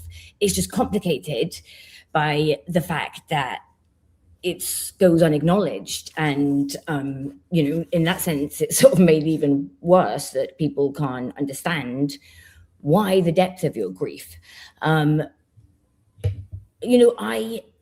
made a conscious choice, speaking of doubting and leaving and grieving, and the process of going through kind of like, well, if I don't believe this, then what do I believe? If I'm not who I was always told I was, then who am I? If I'm not here for this purpose, how did I end up here? Why am I here? I had to do that identity reformation. In terms of being vocal, I wasn't in my family. My oldest brother had been essentially rejected by definitely my mum by the time he was an early adolescent, because we all have speaking of me and my siblings, we all have these sort of deep attachment wounds that from having a parent who wasn't attuned for her own reasons. And I watched my brother essentially be put out of the house and made homeless when he was 16 because he had pornography in his room. And you best believe that the organism, the nervous system that is looking to survive, like my nervous system was highly attuned to how volatile my parents were. As I said, got out of there as soon as I possibly could physically. And so I had watched my brother leave the church, as we call it, colloquially in Mormonism. And his relationship with my parents, it's difficult to say how much of that is to do with him leaving and just how much of that is to do with, his sort of disordered childhood. And so I had seen that my parents' love was highly conditional. I've told Jess this, that once, in Mormonism, once a month, you have fast and testimony meetings. So you've been fasting, the period of time is 24 hours that you're supposed to fast for. And then the sacrament meeting for that month is designated as open mic, and any insane person can get up and say whatever they want, and they do. And it's a wild ride. I mean, you want to do an anthropological study, any PhD students out there looking for a dissertation topic, I would be going to those Mormon fast and testimony meetings. So my mom stood up when I was about 13 or 14, and she said, I've been praying, I'm on my knees, and I'm just pleading, Heavenly Father, please help me. What do? I don't love my child. I don't love my own child. And I'm like heads up, because, okay, what is my mother saying? I was like, okay, she just said she doesn't love my brother. it was so like, okay, well, this is really conditional. And I just really wanted to get out of there. It just felt like really, really an emotionally unsafe place. And I did. So I was on the other side of the world and had been for over a decade, when I told my parents I was leaving the church. My husband had already left. So their response is, I mean, like Jess, we have one sibling. There's one sibling out of 5 still in. And my parents' response was, they're so fundamental that it actually they come back the other way towards loving. So it goes, they tried to indoctrinate and control us until we were 18 or while we were under their roof. But then they are happy that they're no longer responsible for our salvation. Because in Mormonism, you're taught that if you don't teach your children properly, and they, maybe this is some of where your mum's coming from, which is like, I obviously didn't teach my child properly, then their sins will be on your head because you didn't do your job. So my parents were basically like, as long as we can hold our hand up and say, nope, we did everything we could, then phew, you're on your own now. And they have always been really just supportive of me leaving, but the relationship is one that there's not much there without the church. It's like, if we don't have that in common, we don't have a lot holding us together, because the church is everything for them. And I've said to them, then tell me about what's going on with the church, right? Because they say, well, we don't like, I'm like, you give nothing, you're withholding. Well, we don't like to talk to you about what we've got going on because it's all church related and you don't want to hear that. Okay, first of all, don't tell me what I want to hear or don't. I'm like, I do want to hear. I want to hear what's going on in your life. I have been through a lot with my parents, including a couple of years of no contact while I got my head straight about things. And now I'm in a good place with them. But, because I didn't have any pushback from a spouse. So I'm grateful for that. My kids were young. It wasn't like they were saying, Mom, why did you raise me in this? And now you're changing your mind. I think because both my kids had been baptized, so they did, they were sophisticated enough to understand, like, they were, of course, relieved to not go to church anymore. They hated it. Who wouldn't as a child? But they, it was pretty easy for them to accept that we had a new belief system. So all in all, I didn't really receive any pushback too much. And when I put my name in to be removed from the records of the church, because my former husband, who had said he had been raised Mormon, he said, oh, why bother? Just like, I don't need to make it official and remove my name. That just sounds like an administrative task I don't need. But for me, I was like, no, what if ever the records of the church were published and my name was associated with it, like, or in some way, it's just like, no, I just don't want, no, my name can't be attached to it, take it off. And I've looked at the handbook of instructions and they have this procedure they're supposed to go through. And one of them is, as Jess said, she got a phone call. Well, usually they make you do everything through your bishop, your local leaders. And so your bishop is supposed to, have a reckoning with you. Now, Jess received it, but my bishop just went right ahead and processed my let her go. Yeah. And I thought, okay, thank you. I'm glad, because I was like, I don't want somebody calling me and asking me to account for my beliefs, but also you're shit. You're not doing what you're supposed to be doing. I was also like, okay, well, I know for a fact that you're supposed to make an effort to reach out to the person asking to have their name removed. And that didn't happen in my case, which I just thought was... It's a mixed blessing. Not personal. Yeah, it's like, well, not personal, but also all this lost sheep by the wayside.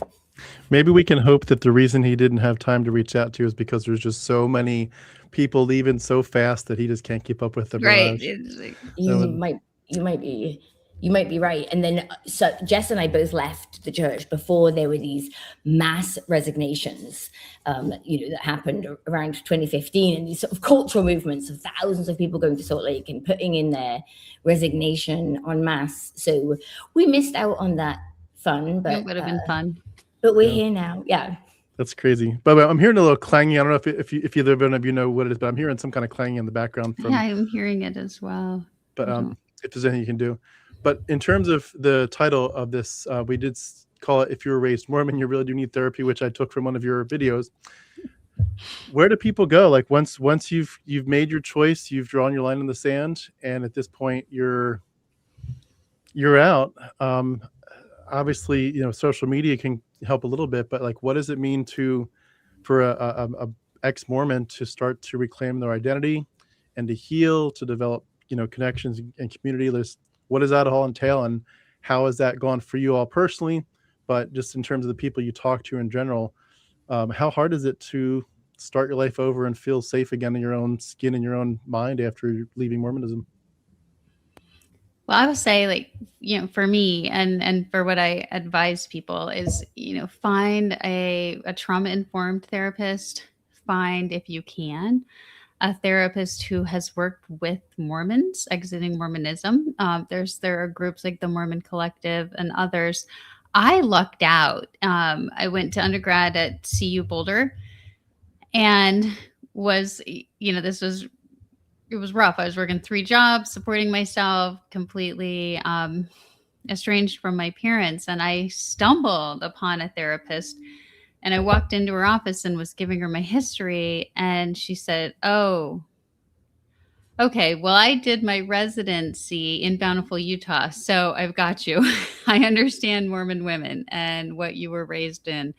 And at the time, it didn't quite click for me. I was like, "Oh, that's great." And then after a few months of work with her, I was like, "Oh, she really does get it." And, Hannah has a great story that she shared with me when we were first getting to know each other, how her sister was interviewing therapists and walked in, and the therapist, when she went into the room and told her background, she said, "Oh, so you grew up with your parents loving the church more than you." And she was like, "You're the one." Me.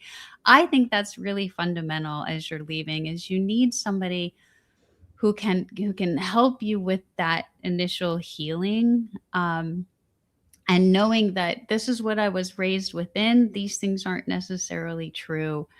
We have women reach out to us who are like, "I feel like the floor is falling away. I feel like, what do I do? I was raised thinking all of this. If I don't have this eternal family structure, what will happen?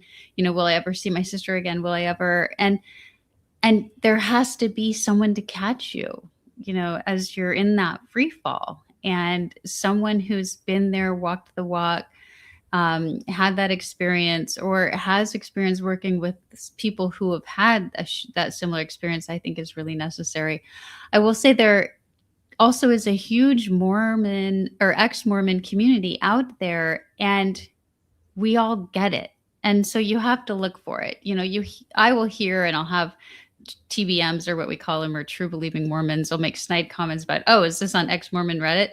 You know what? That's actually a really healthy place to show up, because you have a bunch of folks out there who are like, "Can you believe this?" Or, "I had this crisis," or, "I'm thinking about leaving. Here's what it looks like because my spouse is really active. What do you guys think?"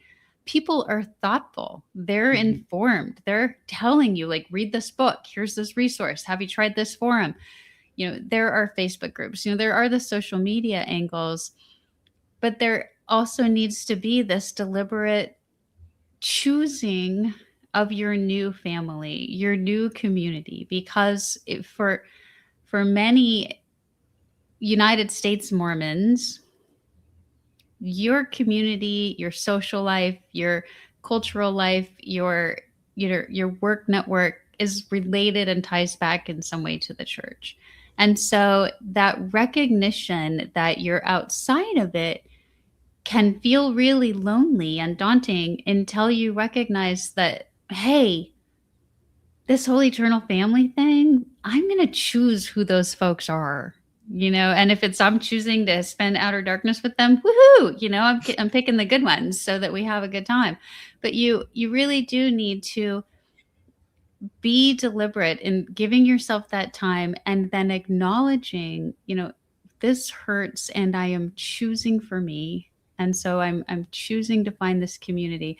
I'm choosing to read these books. I'm choosing to partner with this therapist or this coach because they can help me develop some skills that, frankly, the church didn't allow me to develop before. Yeah, I mean, that's very much how I approached therapy. It was realizing in my early 20s that I was showing up and responding to situations in a way that I didn't like. I didn't like the person that being raised Mormon made me. I didn't like the ability to be able to justify anything I wanted to do, and to be able to sort of mentally manipulate why it was okay, or how you can just repent for something that might be very, very hurtful. I think one of the reasons there's so much adultery in Mormon relationships, and I am only speaking anecdotally, but literally almost every Mormon I know has adultery in their relationship. And I think one of the reasons is there's this mentality of like, you can just repent because you're never taught. Think about how hurtful and harmful it is to betray somebody like that. You don't reason from that framework. Is this a repentable sin or is this not a repentable sin? How many hoops am I going to have to jump through? How much of a hassle am I going to have to go through a disciplinary council? Who's going to know? And it's sort of things are done on that calculus, not on the harm done. And I think that's really damaging. So I had some good therapists who taught me some really good skills, but it wasn't until, way later that I started factoring in, how have I been to all these therapists? But one thing we've never talked about is religion. Like, how did my former husband and I go to couples counseling? And that never came up. It was just sort of like, we're not religious. So, but it wasn't like, yeah, but you were raised Mormon. And so how does this inform how you relate to each other? And so my personal interest, as Jess knows, is really getting back to those age 0 to 6, right? Like that developmental age, what happens there and what harm is done there. And there is harm that's obviously caused by religion. And then there's sort of the everyday attachment wounds that we develop in our family systems.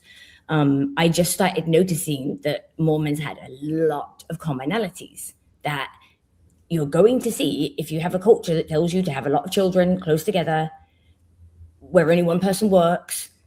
There's a scarcity of a literal material scarcity of time and attention and resources, and your parents are giving hours of voluntary time to the church each week, and you're just an afterthought. It sounds harsh or hyperbolic, but if you've lived it, right, you've lived it. Well, and I think I just wanted to add, I was thinking of, as Hannah was talking, I think that the paths are different for men and women. One of the things that we've talked about, a lot today is what it's like to be raised as a woman in this very patriarchal culture. But on the flip side is, what is it like to be raised as from the time you are an infant boy to the time, you're an adult and you actively choose to leave, that you are this priesthood holder. You have all of this power and all of this responsibility. And then what does that mean to shirk it and to walk away and say, like, no, I am not this, all-seeing wise being. They call these 18, 19-year-old boys that go on missions elders. You're not an elder. You're a kid. You were a kid. You don't have a fully developed, frontal cortex at this point. There's nothing elder, but you've been taught your whole life. And so then when you come out of that system, it's like, well, now what? And we joke about it, but we see it all the time. We'll get a comment and we're like, ooh, that guy identifies as a priesthood holder, because there is like, I know, and I am the patriarch and I have all that, it's like, no, buddy, you don't.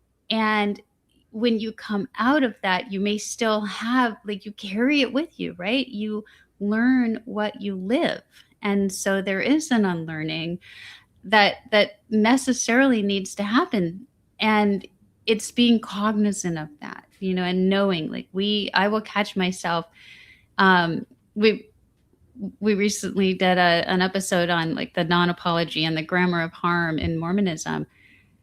And it's always like I'm always kind of sheepish because I do that still. I know that it's a thing. I know that I shouldn't say, I'm sorry that hurt you, because it's like, shit, I'm sorry, what I did was hurtful. I said this, and here's what I won't do next time, so that we don't, but I'll hear it. I'll hear my sister say it. I'll hear my brother say it. And it's like, because that's what we grew up in, and it takes active, deliberate, and it'll probably be lifelong work to shed all of that. Then the cultural, but also that they just, when you are a member of the one and only true church as restored by Joseph Smith, the sense of entitlement and exceptionalism that comes with that, you get it, you're fed it, and you have to slowly and deliberately shed it. Have you all ever watched the show called Star Trek? Yeah, I love Star Trek. There's this. I don't know if they've done it in the newer ones, but in the old original series, there's one episode where they go through some kind of spatial anomaly, and they end up, like, through a transporter. Some of them end up going to an alternate universe where everything is kind of the same, but it's also very different. And so, like, this person that's transported ends up in, like, they look the same in this ship as the other person that used to be there, but now they've switched places and universes. But, like, they go to this universe where everything is much more savage. Even on the spaceship, it's, like, much more savage. And they realize, that this is a different universe. But it's like it's a mirror universe. It's just another variation on the theme. It's really weird hearing, like, you all talk about the one true church, which to me, like, the closest I came to that was Calvinism. Are you familiar with the term Calvinism? Mm-hmm. Well, just the idea that that God elected you before time began, and that's why you believed, not because you actually believed, but because He gave you the faith to believe. He chose you and said, there's 100 of you, on the map today, and I'm going to pick 2 of you to be my children. The rest of you are screwed. You're going to hell. But you two, you don't even have the ability to pick me, but I'm going to give you the ability to pick me because I picked you first, and I'm going to give you saving faith. You're pretty much dead in the water. You're the corpse at the bottom of the ocean. You have no way to reach up to me, but I'm going to bring you back to life, give you the power to reach up. And when you do, you'll realize you only have that power because I reached down first. But I picked you. But that was, like, the one true theology to me. Like, that was giving all the glory to God. You don't say, God, I know you did a lot on the cross, but I also believed. I had the faith to think through it and believe. Like, no, God says, I did the whole goddamn thing. All the glory goes to me. No human glory. And I was like, at last, I'm in the right frame of mind. I got my theology right. It's Calvinism. God did this whole thing, and we're totally depraved, but He did all these glorious things to the gospel. And I was like, I'm in it. I'm in the right one. And of course, I'm sure that everyone else, JWs, Jehovah's Witnesses, they would say the same thing. We're in the one true church. It's so weird to hear, like, the same exact thing. But I think even hearing that, seeing something like a parallel universe where it's like it's kind of the same, but it's also kind of creepy. But it's like, but we're flavor variations on the same theme. Mm-hmm. It makes you wake up a little bit and say, wait a second, maybe this is just variations on the same theme. And I'm sure I don't know that much about Islam, but I'm sure if we dug into Islam and some other religions, we'd find some similarities some places. And it really helps you to think through. Like, my journey was not this topic as much. It was more comparative mythology, digging into the ancient Greco-Roman mystery cults and seeing that the stories of Jesus were based on those other stories. But, like, just comparative religion is a big part of this too, to say we're all in many ways trying to say the same thing. And I love how so many atheists point out jokingly the idea of, like, how lucky were you that you just happened to be born in the right country, in the right, with the right language, in the right church, in the right state. You were born in Utah, you got there eventually. Like, you just happened to be at the right spot. How lucky for you. And it's, I'm sorry, it's a shame that but for all those people that were born in Saudi Arabia or Ethiopia, I'm sorry, but you're screwed. I'm sorry you didn't get to have the one true church. It's so bizarre, and it really helps you realize, again, we are so cruel, but we're also, as a species, we're very immature. It's like this was our, you can kind of see in your mind's eye tribal people starting to ask some bigger questions and say, why are there stars, and why are there constellations, and what happens with an eclipse, and what happens when there's a flood? Like, you can kind of see them starting to ask deeper questions and come up with mythologies and ways to explain it. And why did Uncle so-and-so die? And is he really dead, or is he alive in the stars? You can kind of see how they could come up with stuff to try to make some sense of it. And then you can kind of see how it just gets slowly institutionalized in different cultures. Yeah. And you're like, that's all this is this is old men, usually men, not always, but usually this is old patriarchal men coming up with stuff to try to make sense of the universe over which they have almost no control. And yet they think they've come up with something glorious. And we all just kind of say, yes, sir. Yes, sir. And we spend our whole lives with some dead men's thoughts dominating our lives. It's insane, but we all do it. And I love the fact that when you escape, you get to a point where you say, you know what, this really did steal my life. This, I mean, you don't want to be angry forever, but at some point you're like, you goddamn motherfuckers stole my life, and I want it back. From this point on, it's mine. I'm not giving you another dime, another minute of my time. I am me. I am the captain of my soul. I will save myself. Thank you very much. And I'm done with it.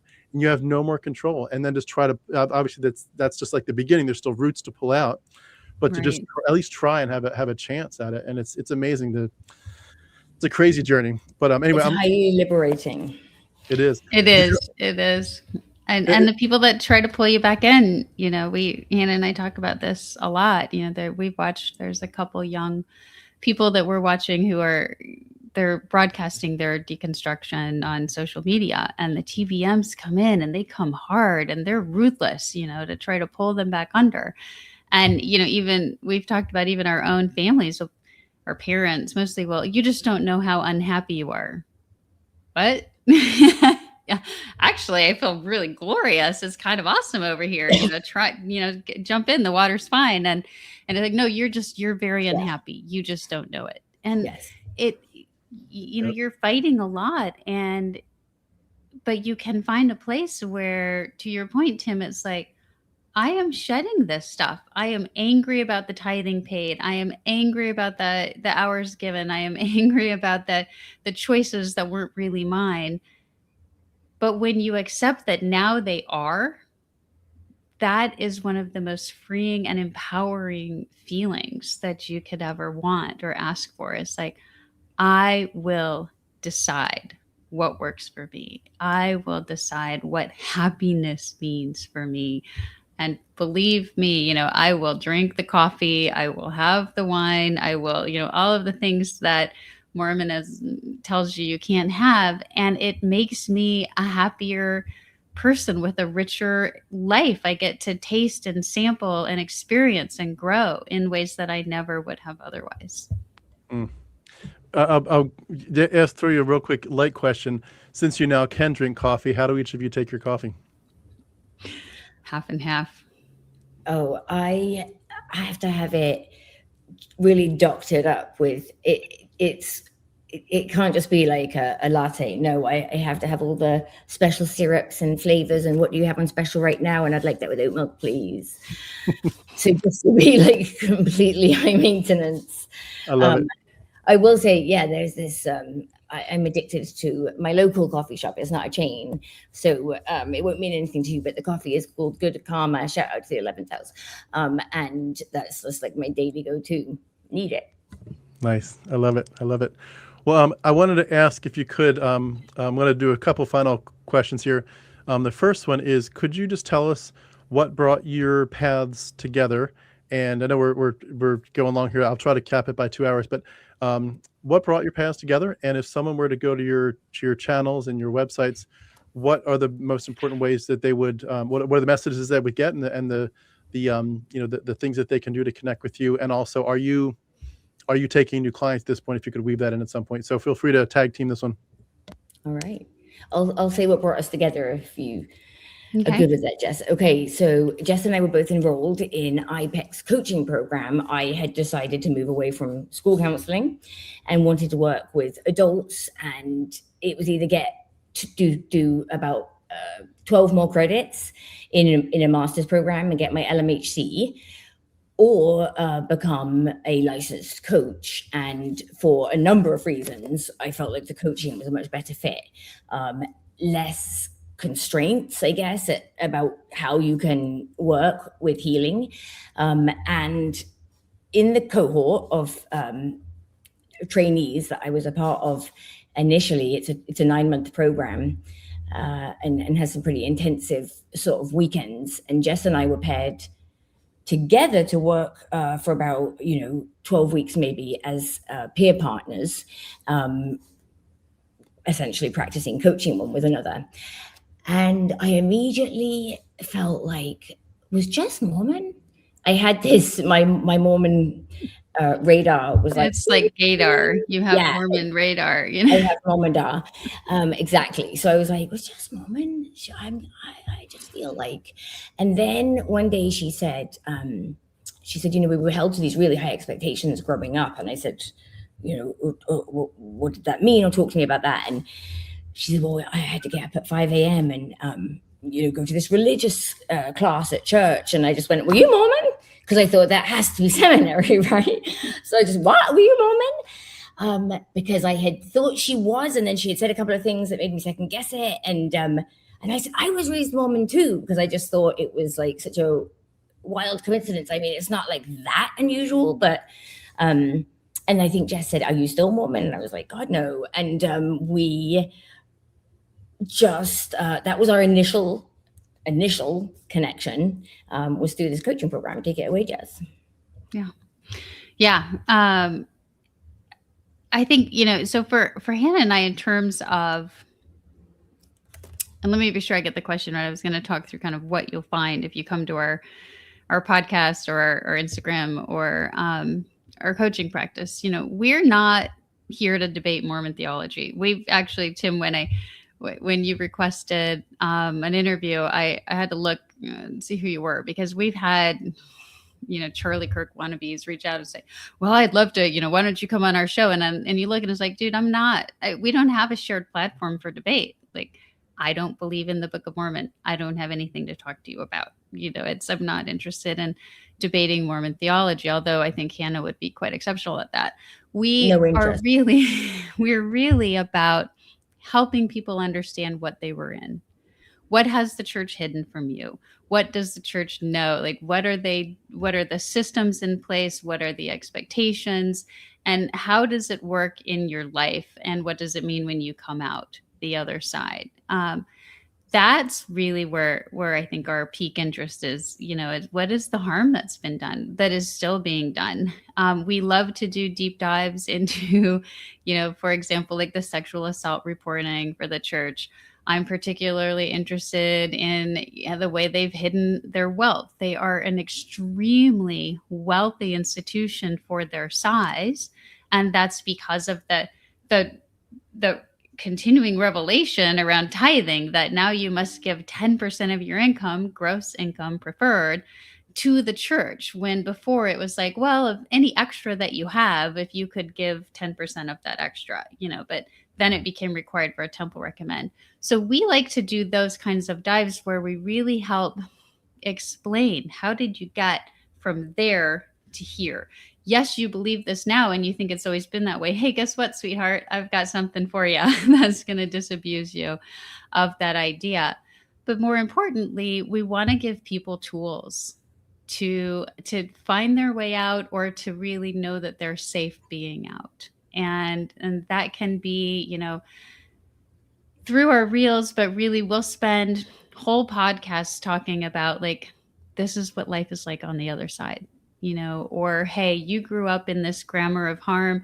Here's what people were saying. Here's why they were saying it. Here's why they couldn't sit with that discomfort and have a safe space for you. And that's why they started bearing their testimony at you. It was because it was too hard to hear what you had to say. So it's just like, well, I know this is true. Well, not helpful, And so that's really how we come at it, is not to, like, we're not trying to make anybody leave the church.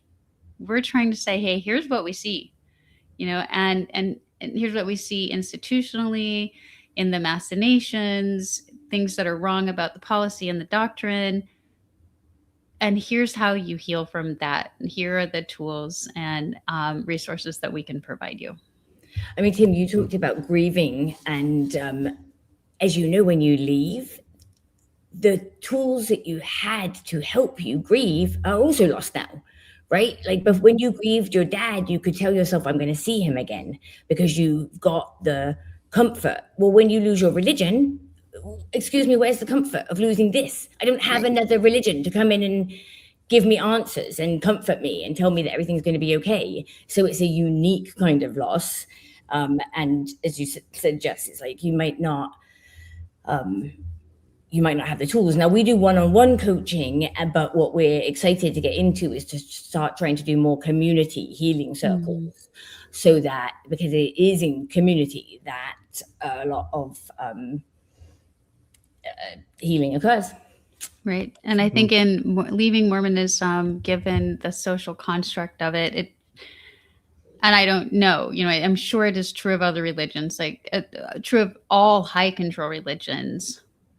And I know that leaving those situations can feel very alone and very isolating. And so as we've talked through, like, how can we build, through the coaching practice, a community where women can come together, twice a month and really see that I'm not alone. She's struggling, and I have something that I can share that might help her, and she has something that has helped me, and really grow that strength in each other as they look to determine their future paths. It's amazing. I wanted to throw a question to you to ask, to answer in a minute, but I'm going to go to the comments if you're okay with that. Sure. The question would be basically, I usually ask people, what would you say to someone going through the hardest parts of deconstruction? But if you could tailor it to Mormonism, someone that's going through the hardest part of Mormon deconstruction, what would you say to someone that's, they can't go back, but going forward is going to cost them an arm and a leg, and they're just like, they're scared, they're terrified, and they're sort of stuck like a deer in the headlights, frozen with like, this is just crazy, but this is, there is no hope at that point for some people. It feels like any way you look, it's hopeless. What would you say to something like that? But be thinking about that for a second, and then we'll wrap up. I want to go through some comments. I'll read through most of them quickly, but if you all want to jump in and make any comments, feel free to interrupt me. Susanna says, hey, from Scotland. Great to see you, Susanna. Mind Escape says, good afternoon, everyone. I think our government just deemed Mormonism and the military not a valid religion. Some Mormons are highly pissed about it. Yeah, very interesting. I've been reading some about that too. Yeah, there's a group of Christian fundamentalists, Christian nationalists that are very, very intense in terms of trying to define not just morality, but just what any version of Christian, like anybody should be just like them, basically. And if you're familiar with the Doug Wilson cult in Moscow, Idaho, that group is behind a lot of it. Yeah, if you look them up, Doug Wilson, Christchurch, they have a whole school, the Logos School, and I forget the name of the college, but anyway. Is that who Pete Hegseth is associated with? Yeah, Pete Hegseth has Doug as his mentor, and they've just planted a new church. But yeah, they have Doug Wilson's cult has a group, like a publishing house called Canon Press, and they publish books, including books that specifically say, number one, how to take over cities for like make, like, they literally are like, it was Doug Wilson's dad took, well, I think it was in the military, and he took military principles about how you would take over on a military level if you had to invade somewhere, and he basically took them and adapted to, this is how you invade a city with our beliefs and basically take over. You take over the, all the main institutions of it. But they're hardcore, and they have they're very well funded as well, very stealthy. But they have a publishing part called Canon Press, and they've published books by Christian nationalists saying stuff like, when we take over, and they don't mean if, but they mean when, like when we take over, and we're going to do it, we're going to execute or put in prison gay people. We're going to, banish the atheists, whatever. And we're basically, all the transgender stuff's going away, and we're going to take away women's rights. You're going to vote as a family. The man's going to vote for the women, and they're very intense. They mean this. Oh yeah, Handmaid's Tale is like their utopia. Yeah. Yeah, but they mean, like, they really mean it, and they really think they're going to do it. It's crazy, but it's scary. Well, I mean, to just mention the prepper movement at the beginning of the episode, but Chad Daybell is a famous example of the vow group, the preparing a people group. They think the same thing, that they're going to have these tent cities.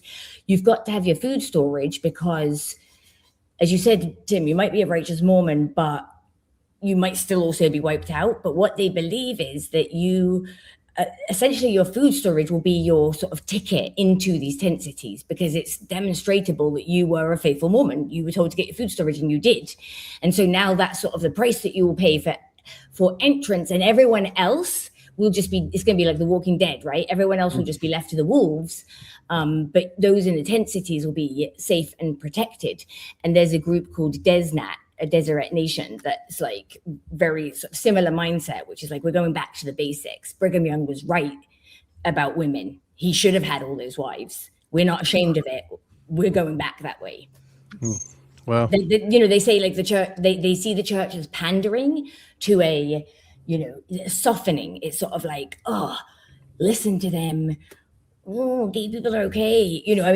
They want to go back to the days where it was like, you're an abomination. I can't help but wonder sometimes. You see all these reports about how like so many Christians are leaving. There's so many more nuns. There's so many more people that say, I don't believe. And you almost kind of picturesquely see a lot of versions of Christianity as like an animal that's cowering. That's like a raccoon that's been cornered by a tiger. Yeah. And you're like, that raccoon nose is pretty much, toast, but it's gonna get real fierce till the end. Mm-hmm. Yeah, it's going to look threatening even sometimes, but yeah, for sure. Well, let me see here. Where did we leave off? A lot of hellos back and forth. A real inability to adhere to reality is never a good quality in a parent. Yeah. No, agreed. We need to take that as a compliment for us. Yeah, exactly. Finally adhering to reality. Yep. Years. Big goat on the back there. Wheat with no mill. It's the definition of faulty thinking, isn't it? Yep. Crazy. Let's see here. I don't know what this is, or if this is a real comment, but Laurie Vallow. Oh, this is a real comment. Yeah, this is a real case. Hannah and I, we've gone round and round about whether we do some podcast episodes on it, but this is actually, it's a very sad story about a woman and her husband. They did get married, who killed her children and his wife and her husband and his wife and her husband, and it's wow. Just Google it. An eye opener. Yeah, they were raised Mormon, and a lot of LDS response has been, I can't believe that my religion has been used to justify these vile crimes. But the fact of the matter is, Mormonism is based on violence. It was created as a way to allow you to justify anything. Mm-hmm. So you shouldn't be able to finagle your religion to justify murdering your children if it wasn't built that way, which, Joseph Smith he was very open-minded. I will give him that. Like, he was sort of like had all these far out ideas, but he was okay with other people's far out ideas too. Just why am I giving him grace? I mean, I'm not, but I'm just saying he was open to like a lot of esoteric out there thoughts. Well, I like to say too that, in terms of the bad stuff, that when you look at Christianity, any version of it really, when you have Yahweh as your main hero, he's your God figure, but he's your hero.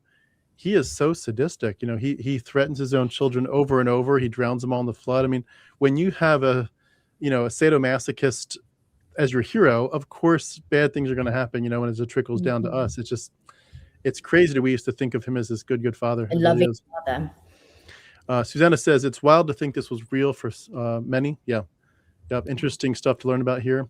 Knowledge impaired. Thanks, guys. Jonathan says, yes, looked exactly. We would never have believed any of the crazy stuff had we applied critical thinking early on. Yeah, for sure. Toto now says, John Larson, Exmo, was critical in my deconstruction from evangelical Christianity, as was Tim.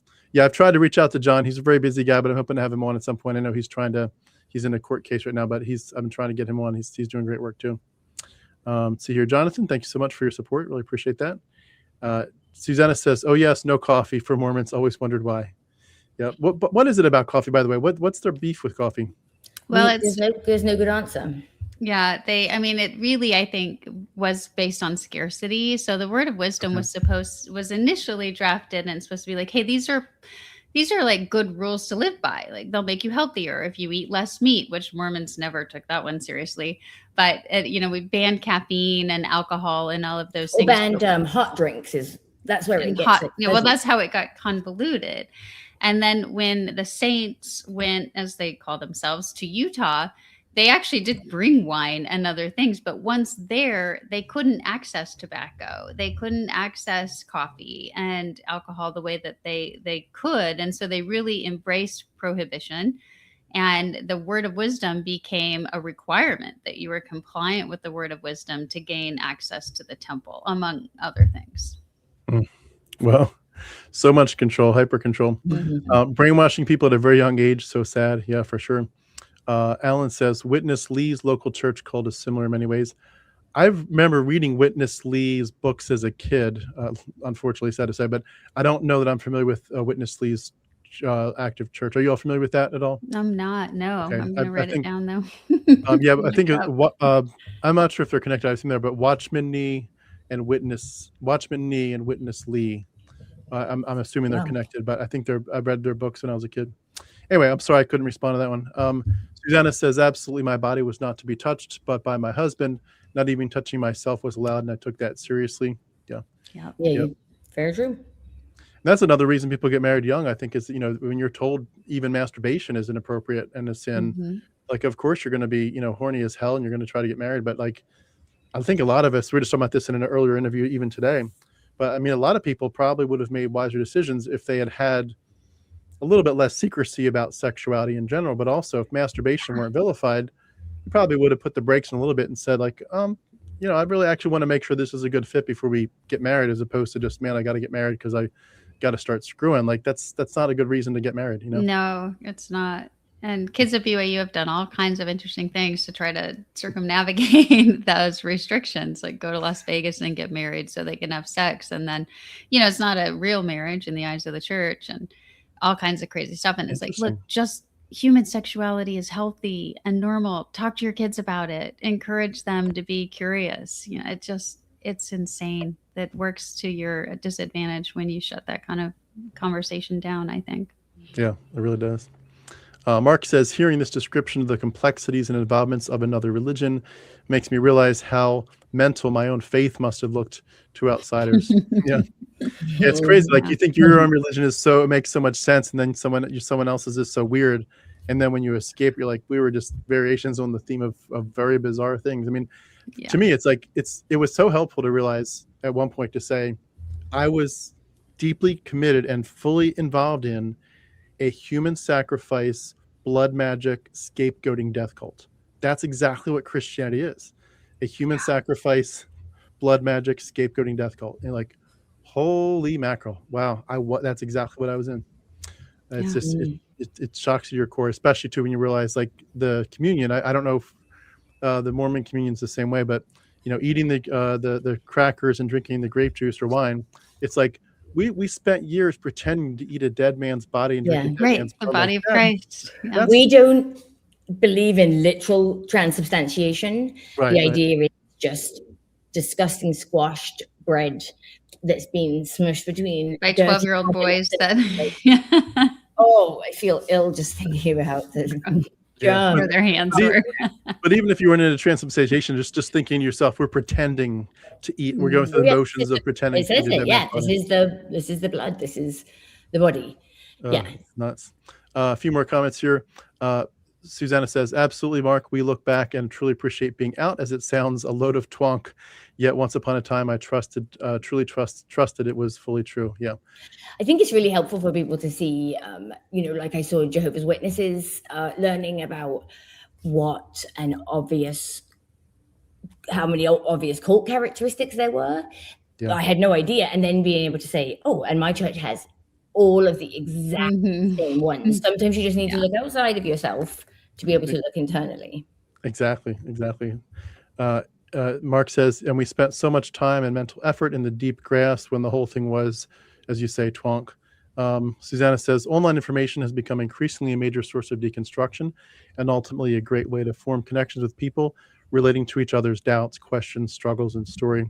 Mark says, yep, it must have been so hard back in the day to deconstruct. Mark says, wasn't she resilient? Yep. I absolutely love that. What's a bad Bible? What's a Bible? That's a trophy. Yeah. So glad that your kids don't know what a Bible is. So great. That's awesome. The doctrines are completely at odds, but the insanity is exactly the same. Yeah. Yeah, that's a great way to put it, Mark. The doctrines are not the same, but the insanity is the same for sure. It is. Susanna is asking, do you have a big ex-Mormon community? We do now. Yeah. I mean, I've always had my siblings, and as Hannah's had some of hers, and friends who have left the church. And now, through our work with Post-Mormon, Postmortem, that is really our intention is, through the podcast, through the coaching, through the Instagram, is like we're building a big, safe community for not just ex-Mormons, for anybody who's left a high control religion and can find a place there. That's awesome. That's so cool. Yeah, community makes the world a difference. It really does. It really, really does. It really does. I wouldn't have been the same without the people that helped me get through it. I mean, in some ways, I think, some of us are more introverts and it's easier for us to kind of just be loners through it. But at the same time, there are days where the pain just comes back and floods in. And that's where having community makes such a difference, even for introverts. Mark says, these ladies are so cool. I agree 100%. Thanks, Mark. Alex, I'm sorry you did come late, but that's okay. Please feel free to watch the replay. And great to see you for sure, Alex. Laura says, I heard what happened was Emma was complaining about Joseph's friends chewing tobacco and spitting, and Joseph said he got a revelation. God said chewing tobacco is not allowed, but also hot drinks. Hot drinks. Yeah, I've heard that story about the tobacco as well. It would not surprise me if that was the impetus. That was the origin. Even the church, they proudly proclaim that as the origin of Joseph being prompted to go, gets down on his knees and says, my wife is on my case again.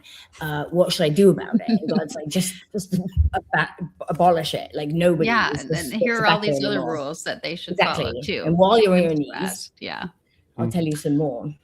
I think one thing I just want to say as a quick side comment. I think you mentioned before, like the Laura Ingalls Wilder kind of dress amongst the trad wife community and the Christian evangelical community. There is a real sense, I think, that people feel like there's a pushback against the modern world of, we're so connected by technology, but we're not actually connected, and we're not connected to the earth.